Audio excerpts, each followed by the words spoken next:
Is Edmonton a good place to live? Well, we're going to talk about that right now.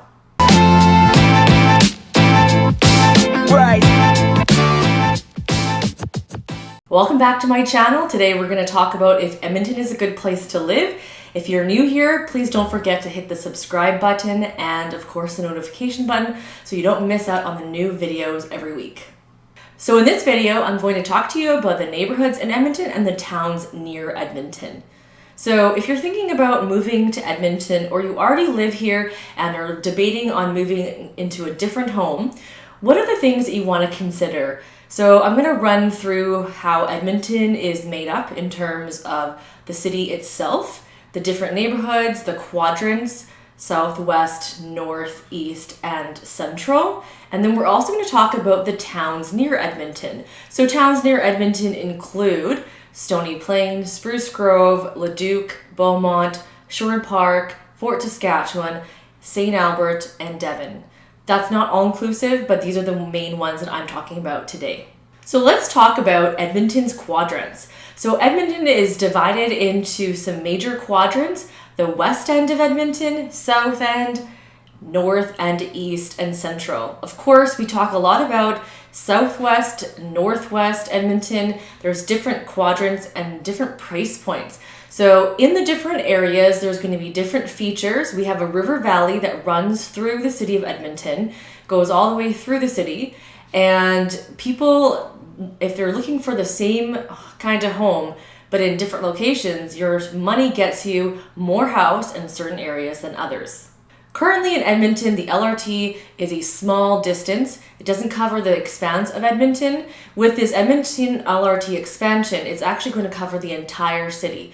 So here is the proposed Edmonton LRT system. It's a potential system map, so things could change, and also the fact is timing. We don't know when it's actually going to come about, but this is a great plan if it actually works out in the next 10 to 20 years. So let's just briefly talk about the best neighborhoods in Edmonton. A lot of people do search for different neighborhoods, and the top neighborhoods that are searched are Glenora, Westmount, Strathcona, and Hazeldean. So both Glenora and Westmount are located in central Edmonton. Hazeldean is located, also considered central, but a little bit more on the east side, south of the river valley. That area in itself has actually a lot of different infill properties and a lot of homes that are the older bungalows that end up getting ripped apart and either fully renovated or infilled, so a new home inside. The price points are pretty high in the infill area. If you're curious about more specifics about that neighborhood or Edmonton cost of living, make sure you watch one of our videos that talks more specifically about that. Strathcona is one of the top neighborhoods in Edmonton that's searched. You'll see that it's located very close to the University of Alberta. So University of Alberta is located in the southern quadrant, and that area is very affluent. There's the top end of homes. The most expensive homes are located in both the south and southwest quadrants of Edmonton. And when I talk south, I'm talking about the university area. So it includes Strathcona, but also includes neighborhoods such as Windsor Park, McKernan, Garneau, Park Allen, and Belgravia. There's still other neighborhoods such as Grandview Heights and Malmo Plains that are also located in the university area. The university area in Edmonton is very sought after and very expensive, namely because of the land value. It is located central into Edmonton, even though it's on the south side, just south of the river valley. It is close to all the river valley trails. You've got the mature neighborhoods with the tree-lined streets and properties being infilled or renovated. A lot of people put money in here. Land is a premium because if you want to build a new home, you're going to have to buy an existing older home to do that on. So when you move down the quadrants to the southwest part, we're talking still one of the most expensive areas in Edmonton, and these areas include Windermere, and we also can talk about Riverbend and McTaggart and McGrath. That is north of the Anthony Henday. Windermere is south of the Anthony Henday, so it's south of the Ring Road, and it has all the newer homes, the new amenities, the Currents, the VIP movie theater, Lots of great amenities that are new. And if you want the new homes, the new condos, townhouses, duplexes, or the higher estate homes in Upper Windermere or Windermere Estates, we're talking multi-million-dollar properties in this area. So just a side note, if you're ever curious about the Edmonton crime rate, make sure you take a look at the Edmonton Police map, and they will show you that. So we were just talking about the south and southwest quadrants in Edmonton. They have one of the lower crime rates in the city of Edmonton. If you look more central, closer to downtown, the crime rate goes a little bit higher. So it should be of no surprise that the downtown core area, depending on which area you're looking at, they range in crime rate because it's more saturated, there's more condo living, more difficult to find single family homes in the downtown area in Edmonton. If you want to live downtown, close to downtown drive, you're likely living in the Glenora or Westmount areas, hence it's probably surged so much. So you've less of a drive to downtown, but you're not going to find a single family home like right in the heart of downtown because those are occupied by high-rise and low-rise condos.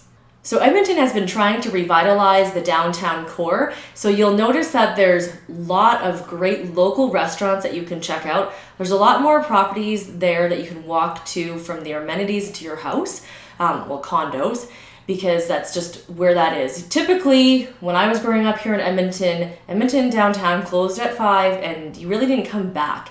They are trying to encourage that. So with Rogers, you've got the hockey games and the concerts and all that kind of stuff downtown, and also a lot of the food scene is downtown. So it is somewhere that people would like to live, and downtown condos range from the older condos with very high condo fees and the newer condos that are very pricey with a price tag to get in, but you've got some spectacular river valley views and you're really walkable to everything around you. So if you're a family looking for a home in Edmonton for affordability's sake, a lot of times families live on the outside of the Anthony Henday Ring Road. So in the west and southwest quadrants, and also southeast and northeast, you'll find very affordable prices. You'll find all the new builders out there and very competitive price points. These areas do include new amenities. In some cases, some areas don't quite have amenities built in yet.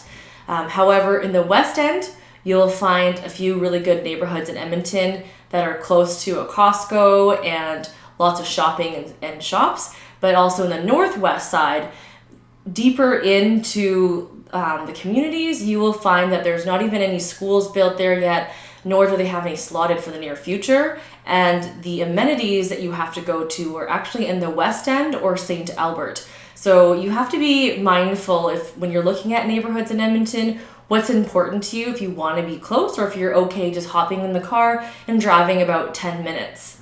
So the southeast quadrant of Edmonton is one of the most affordable communities in Edmonton. You have the older properties that are on one side of the Anthony Henday, and then you have the newer side on the other side of the Anthony Henday, which are a little bit more expensive. However, they're still in the grand scheme of the entire city of Edmonton. Southeast Edmonton is one of the more affordable quadrants, as is the northeast of Edmonton. Both quadrants have newer amenities, new properties, and also very close to the Anthony Henday. If you're looking to move here because you're being placed at the Edmonton Garrison base is located north of Edmonton. So a lot of families find homes in the northeast side of Edmonton or right north or northwest quadrants of the city. So anything, again, outside the Anthony Henday ring are the new homes, and the older homes are on the other side of the Anthony Henday.